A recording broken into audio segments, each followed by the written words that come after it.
ऐसी यात्रा जिसमें दर्शन, संस्कृति, परिवार और कई शहरों का अनुभव एक साथ जुड़ता है। ये सिर्फ घूमने की यात्रा नहीं थी, यह आस्था, अनुभव और यादों का एक पूरा सफर था। सुबह बहुत जल्दी, अभी शहर पूरी तरह जागा भी नहीं था, हम अपने घर से कैब लेकर रांची जंक्शन रेलवे स्टेशन के लिए निकले। रास्ते की हल्की ठंड, शांत सड़कें और मन में यात्रा की उत्सुकता शुरुआत से ही अलग एहसास दे रही थी। स्टेशन पहुंचकर सुबह 5:10 वाली वंदे भारत एक्सप्रेस पकड़नी थी। प्लेटफॉर्म पर हलचल थी, लेकिन मन में सिर्फ एक ही उत्साह, अब सफर शुरू हो चुका था। ट्रेन के अंदर बैठते ही सूर्योदय के साथ खिड़की के बाहर बदलते दृश्य इस यात्रा को खास बनाते गए। ट्रेन से सफर करते हुए जब हम वाराणसी पहुंचे, तो शहर की धार्मिक ऊर्जा पहली ही नजर में महसूस होने लगी। स्टेशन से अपनी कार लेकर हम पहुंचे पवित्रम द BHU स्टे, जो पवित्रम होटल और बैंक्वेट की दूसरी शाखा है। होटल पहुंचकर थोड़ी देर आराम किया, फ्रेश अप हुए और शाम होते ही निकल पड़े स्थानीय भ्रमण पर।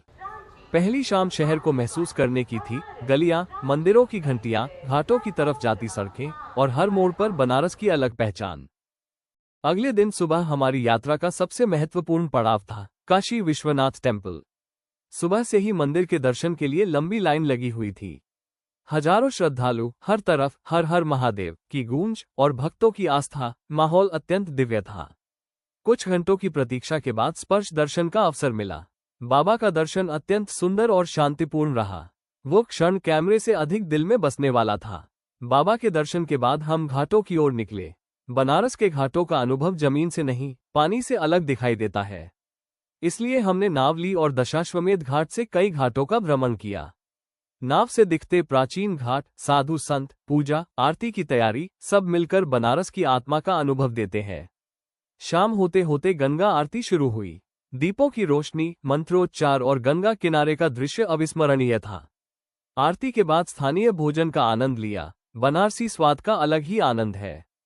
फिर रात में वापस पवित्रम द BHU स्टे लौटे, भोजन किया और विश्राम किया। सुबह हम पहुंचे संकट मोचन हनुमान टेम्पल। मंदिर का वातावरण शांत और भक्ति से भरा था। पूजा अर्चना के बाद आगे बढ़े। फिर हम पहुंचे नमो घाट। ये घाट आधुनिक संरचना और सुंदर दृश्य के लिए अलग पहचान रखता है। यहाँ से गंगा का दृश्य और खुला आकाश बेहद सुंदर लगता है। शाम को दर्शन के लिए गए काल भैरव टेम्पल। स्थानीय मान्यता के अनुसार बाबा काल भैरव काशी के रक्षक माने जाते हैं। दर्शन शांतिपूर्वक हुआ। इसके अलावा शहर के अन्य कई स्थलों का भ्रमण किया और फिर गए सारनाथ। यहाँ इतिहास और आध्यात्मिकता दोनों का अनुभव हुआ।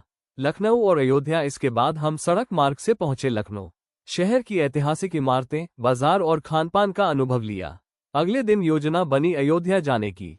सड़क मार्ग से यात्रा करते हुए अयोध्या पहुंचे। सबसे पहले सरयू रिवर में स्नान किया। उसके बाद पहुंचे राम मंदिर। दर्शन अत्यंत भावपूर्ण रहा। मंदिर की भव्यता और वातावरण अद्भुत लगा। फिर गए हनुमानगढ़ी। वहां श्री हनुमान जी का दर्शन कर मन अत्यंत प्रसन्न हुआ। शाम को पुनः लौटे लखनऊ। अगले दिन यात्रा का एक और महत्वपूर्ण पड़ाव था विंध्यवासिनी देवी टेम्पल। मां के दर्शन के लिए सुबह निकले।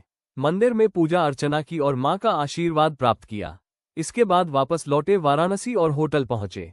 अंतिम दिन फिर से वंदे भारत एक्सप्रेस पकड़कर हम वापस रांची लौट आए।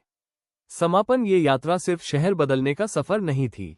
इसमें आस्था थी, परिवार था, दर्शन था और उन जगहों की अनुभूति थी जो जीवन भर साथ रहती है। काशी विश्वनाथ टेम्पल का आशीर्वाद, राम मंदिर की भव्यता, विंध्यवासिनी देवी टेम्पल की शक्ति और बनारस के घाटों की आध्यात्मिकता इस पूरी यात्रा को अविस्मरणीय बना गई। अंत में बस इतना, कुछ यात्राएं पूरी हो जाती है, लेकिन उनकी अनुभूति मन में बहुत लंबे समय तक रहती है। यह उन्हीं यात्राओं में से एक थी। सारनाथ, एक ऐसी पवित्र भूमि जहां इतिहास, आध्यात्मिकता और शांति एक साथ महसूस होती है। ये स्थान केवल घूमने की जगह नहीं, बल्कि विश्व इतिहास का अत्यंत महत्वपूर्ण अध्याय है। सारनाथ वही स्थान है जहां गौतम बुद्धा ने ज्ञान प्राप्ति के बाद अपना पहला उपदेश दिया था। इसे बौद्ध धर्म में धर्मचक्र प्रवर्तन का स्थल माना जाता है। यहीं से बौद्ध धर्म का संदेश दुनिया में फैलना शुरू हुआ। जैसे ही आप इस परिसर में प्रवेश करते हैं, माहौल तुरंत बदल जाता है। शहर की भीड़ भाड़ पीछे छूट जाती है और चारों ओर एक शांत, संतुलित वातावरण महसूस होता है। पेड़ों की हरियाली, पुराने स्तूप, संरक्षित अवशेष और शांत पगडंडियां इस जगह को विशेष बनाती है। यहाँ का सबसे प्रमुख आकर्षण है धम्म एक स्तूप। विशाल गोलाकार संरचना, पत्थर की नक्काशी और उसकी ऊंचाई पहली नजर में ही ध्यान खींचती है। माना जाता है कि इसी क्षेत्र में बुद्ध ने अपने 5 शिष्यों को पहला उपदेश दिया था। आज भी इस स्तूप के आसपास लोग ध्यान लगाते और शांति का अनुभव करते दिखाई देते हैं। स्तूप के पास चलते हुए ऐसा लगता है जैसे समय पीछे लौट गया हो। कई सदियों पुराने अवशेष, ईंटों की संरचनाएं और टूटे हुए मठों के हिस्से बताते हैं कि यह कभी एक विशाल शिक्षण और आध्यात्मिक केंद्र था। दूर दूर से भिक्षु और विद्यार्थी यहाँ अध्ययन करने आते थे। अशोका पिलर का इतिहास भी अत्यंत महत्वपूर्ण है। सम्राट अशोका ने यहाँ स्तंभ स्थापित कराया था। इसी स्तंभ का सिंह शीर्ष आज भारत का राष्ट्रीय प्रतीक है। ये तथ्य इस स्थान को और विशेष बना देता है, क्योंकि भारत का राष्ट्रीय चिन्ह यहीं से जुड़ा है। अगर आप ध्यान से देखें तो सारनाथ आर्कियोलॉजिकल म्यूजियम में संरक्षित मूर्तियां और अवशेष उस समय की कला का अद्भुत उदाहरण है। पत्थर पर बनी बौद्ध प्रतिमाएं, शिलालेख और ऐतिहासिक वस्तुएं हजारों साल पुरानी संस्कृति की कहानी सुनाती है। सारनाथ की खास बात सिर्फ इसका इतिहास नहीं, बल्कि इसकी अनुभूति है। यहाँ चलने पर शांति महसूस होती है। बहुत से लोग यहाँ सिर्फ फोटो लेने नहीं, बल्कि कुछ देर बैठने और इस वातावरण को महसूस करने आते हैं। दुनिया के अलग अलग देशों जैसे थाईलैंड, जापान, श्रीलंका और म्यांमार से लोग यहाँ दर्शन के लिए आते हैं। अलग अलग भाषाएं सुनाई देती है, लेकिन सभी का उद्देश्य एक, इस पवित्र स्थल का अनुभव करना।